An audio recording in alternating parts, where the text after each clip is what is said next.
৭৪ নং দক্ষিণ পশ্চিম সৰুক্ষেত্ৰী গাঁও পঞ্চায়তত চৰম অৰাজকতা।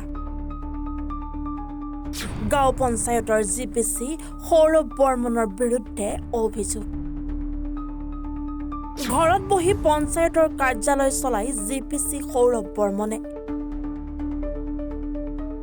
চৰকাৰী ঘৰৰ হিতাধিকাৰীৰ পৰাও ধন সৰকোৱাৰ অভিযোগ। কৰ্মচাৰীজনৰ এনে কাণ্ডত অতিষ্ঠ সৰ্বসাধাৰণ ৰাইজ। ৭৪ নং দক্ষিণ পশ্চিম সৰুক্ষেত্ৰী গাঁও পঞ্চায়তৰ জিপিচি সৌৰভ বৰ্মনৰ বিৰুদ্ধে বিভিন্ন অভিযোগ উত্থাপিত হৈছে। অভিযোগ অনুসৰি তেওঁ চৰকাৰী নিয়ম অনুসৰি সময়মতে কাৰ্যালয়ত উপস্থিত নাথাকে বুলি একাংশ ৰাইজে দাবী কৰিছে।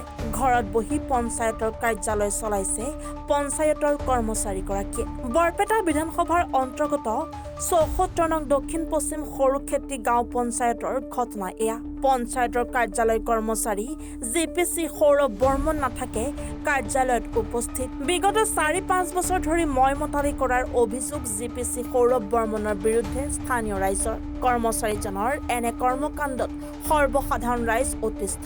মাহেকত এদিন দুদিন আহিয়েই দায়িত্ব পালন কৰি গৈ আছে কৰ্মচাৰীজনে। সৰ্বসাধাৰণ ৰাইজে কামৰ কাৰণে আহি লগ নাপায় পঞ্চায়তৰ কৰ্মচাৰী বিষয়াক। বাৰম্বাৰ অভিযোগ কৰা স্বত্তেও গুৰুত্ব নিদিয়ে কৰ্মচাৰীজনে। কাৰ্যালয়ত মুঠ কৰ্মচাৰী ৬জনৰ ৩জন নাথাকে সময়মতে উপস্থিত। আনফালে কাৰ্যালয়ৰ জিপিচি সৌৰভ বৰ্মন আৰু টেক্স কালেক্টৰ শ্বাহজাহান খানে চৰকাৰী ঘৰৰ হিতাধিকাৰীৰ পৰা বিভিন্ন ধৰণে ধন সৰকোৱাৰো অভিযোগ তোলে। ময়ো ইয়াৰে গাঁৱৰে বাসিন্দা, পঞ্চায়ত অন্তৰ্গত, কিন্তু মই পঞ্চায়তত কাম নকৰোঁ। যদিও কিছুমান পঞ্চায়তৰ কামত অহা কিছুমান পঞ্চায়তৰ কৰ্মচাৰী ইয়াত মানে দেখিবলৈ পোৱা নাযায়। তাৰে ভিতৰত বিশেষকৈ এজন ইয়াত কাম কৰা সৌৰভ বৰ্মন বুলি কয়। তেখেতৰ আণ্ডাৰত থকা কামবোৰৰ কাৰণে আমাৰ এই 74ৰ দক্ষিণ পশ্চিম সৰুক্ষেত্ৰী গাঁও পঞ্চায়তৰ অন্তৰ্গত বহুতো জনসাধাৰণে তেখেতৰ কাৰণে বহুত ভুক্তভোগী হৈছে। যেনে কিছুমান আয়ৰ ঘৰৰ আণ্ডাৰত অহা পইচাৰ কিছু কিস্তিৰ কাৰণেও বহুত সমস্যা হয়। আৰু তেওঁৰ কাৰণে আমি যদি সচিব ডাঙৰীয়াক অৱগত কৰোঁ, তেতিয়াহ'লে তেখেতে কয়, বা সচিবক যদি কওঁ যে নাই মোৰো কথা তেখেতে নেমানে, তেতিয়াহ'লে আমি তেখেতক চাৰ্চ কৰোঁ, মাজে মাজে প্ৰতিবাদ কৰোঁ। আপোনাৰ আণ্ডাৰত যিহেতু তেখেতে থাকে, আপুনি তেখেতৰ সলনি বেলেগ ল'ব লাগে বা নিশ্চয় কিবা এটা সিদ্ধান্ত ল'ব লাগে। তেতিয়া তেখেতেও কাম কৰি পেলাই অলপ থাকে, তেতিয়া আমাৰ জনসাধাৰণখিনি আহিলে অলপ বিপাঙত পৰে।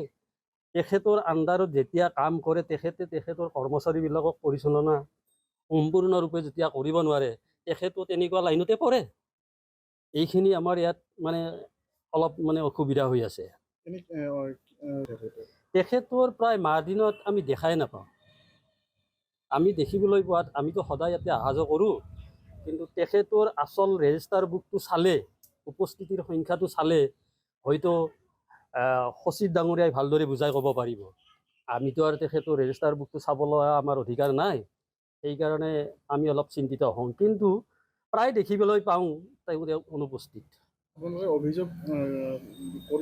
নাই, অভিযোগ আমি মৌখিকভাৱে কিছু কৰি থাকোঁ, নকৰাও নহয়। আৰু আমাৰ এখন ভট্টদেৱ মিলন সমিতি বুলি উন্নয়ন সমিতি এখন আছে। গতিকে মই ব্যক্তিগতকৈ দিয়াতকৈ আমাৰ ৰাইজৰ ফালৰ পৰাও যদি কিবা অভিযোগ দিয়ে, তেতিয়াহ'লে মোৰ এইটো ক'বলগীয়া নাই। আৰু মই আহিছোঁ, মই দেখা পোৱা নাই, মোৰখিনি কথাহে কৈছোঁ। আজি সচিবজনো নাই। আজি শুনিবলৈ পাইছোঁ সচিবজনক ৰাতিপুৱা দেখা পাইছোঁ, কিন্তু তেখেতে বৰপেটাত যোৱা বুলিও কৈছে, কাম থাকে। হয়, কথাটো আচলতে হয়, যোনটো আমাৰ সৌৰভ বৰ্মন, তেখেতে ইয়াতে লুণ্ঠন ৰাজ চলি আছে দীৰ্ঘদিন ধৰি। কাৰণ ঘৰৰ পইচা হওক বা কিবা পইচা হওক, তেখেতে তাৰমানে আৰু কাকো খাতিৰ নকৰে। তেখেতে অভিযোগ নাহেয়ে। এই ক্ষেত্ৰত আমাৰ প্ৰেচিডেণ্টটো অৱগত কৰে, ভিডিঅ' কলি কয় অসুখ হৈছে, কিবা হৈছে, এনে ধৰণৰ কথা কয়। তেওঁ তাৰমানে আৰু তেওঁৰ একজাপ মানুহ আছে, তেওঁলোকে পইচা সংগ্ৰহ কৰি দিয়ে।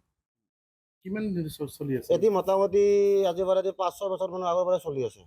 তেওঁৰ লগত আৰু আন কোনো এতিয়া কাৰ লগত যায় বা কি কৰে আমিতো নাজানো, কিন্তু তেওঁলোকে পইচা সংগ্ৰহ কৰে, কিন্তু ঘৰৰ নামত পইচা সংগ্ৰহ কৰে। কাৰণ কাবাই আৰু তেখেতে তাৰমানে আমাৰ হিন্দু এৰিয়াত পইচাটো তাৰমানে ঘৰৰ ফটোটো মাৰিব টান নাপায়। য'ত মাইনৰিটি মানুহ থাকে তাতে ঘৰৰ ফটো মাৰিব আগবাঢ়ি যায়। তেওঁলোকে ক'ব লাগে নেকি আগতে কোনোবা বইনা উঠি যদি লগ ধৰে বেলপাৰীত লৈ লগ ধৰে তেখেতে লুণ্ঠন ৰাজ চলি আছে। তেওঁৰ লগত আৰু আন কৰ্মচাৰী জড়িত হৈ আন আছে। কৰ্মচাৰী বৰ্তমান তেখেতৰ লগত কিন্তু একজন চাজাহান খান আছে, তেখেতে বৰ্তমান আমাৰ তেখেতৰ হৈ দিছিল ফটো মাৰবা, কিন্তু তেখেতেও অলপ পইচা ধান্দা কৰি আছে বৰ্তমান হিতাধিকাৰী কৰে। হিতাধিকাৰী পাৰে ফটোৰ নামত। আচ্ছা মই এটা কথা বুজি নাপাওঁ, আমাৰ চৰকাৰে আমাক ঘৰ দিছে বিনামূলীয়া, আমাৰ ঘৰৰ পইচা আমাৰ কিয় ল'ব লাগে? এই কথাটো মই মুখ্যমন্ত্ৰী ছাৰক এটা অনুৰোধ কৰোঁ, তেখেতে যাতে এই লুণ্ঠন ৰাজটো বন্ধ কৰিব লাগে। আমি ধৰক 6জন আছোঁ। 6জন। আজি কিমানজন উপস্থিত আছে? আজি আমি বৰ্তমান 3জন। 3জন আৰু 3জন আমাৰ ছাৰ বৰপেটাক যোৱা বুলি কৈছে। বাকী আন 2জন মই একো জানা নাই। গতিকে তেখেতে মোক ক'লে যে বৰপেটাত গ'লে বৰ্মন ভালকৈ থাকব। জিপিচি কোন? কিছু সৌৰভ বৰ্মন তেখেত আহেনে অফিচত? কালি আহিছিল, আজিতো নাহিলে। এনেই মাহত কিমান দিন আহে? মাহত খুব কমেই আৰু মানে পাব্লিকে আপত্তি কৰে যে ধৰক এতিয়া কিছুমান ধৰক জিঅ'টেক থাকে, এইবিলাক অলপ সময় সুবিধা মতে নহ'লে তেওঁলোকে আহি আপত্তি কৰে। আজি উপস্থিত হোৱা নাই? আজি অহা নাই। কি নাম তেখেতৰ? সৌৰভ বৰ্মন।